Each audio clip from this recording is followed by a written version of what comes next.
Wahai wakil rakyat, tidakkah kalian malu? Di tanah yang dulu dipertahankan dengan nyawa, di negeri yang lahir dari darah dan air mata, hari ini keadilan menjadi barang mewah, hanya bisa dinikmati mereka yang duduk di singgasana. Lihatlah rakyatmu, wahai DPR Aceh yang terhormat, mereka tidur di bawah atap rumbia yang bocor, menunggu janji yang tak pernah tiba.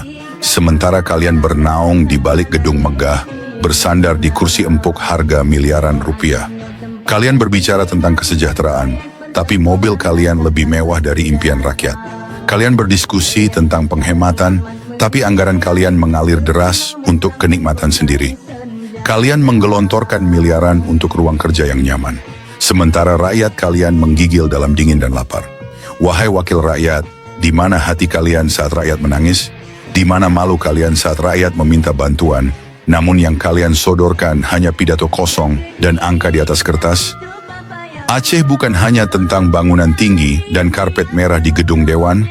Aceh adalah tentang rakyat yang setia menunggu keadilan. Rakyat yang bertahan meski perut mereka keroncongan. Rakyat yang dipaksa sabar sementara kalian berpesta dalam kemewahan. Berapa banyak lagi anak Aceh yang harus tidur dalam kelaparan sebelum kalian sadar bahwa mereka lebih membutuhkan perhatian daripada AC di ruangan kerja kalian? Berapa lama lagi rakyat harus bertahan dalam kemiskinan sebelum kalian rela menunda anggaran fasilitas pribadi kalian? Wahai wakil rakyat, jika kursi empuk itu telah membuat kalian tuli, maka jangan salahkan jika rakyat nanti berbicara dengan amarah.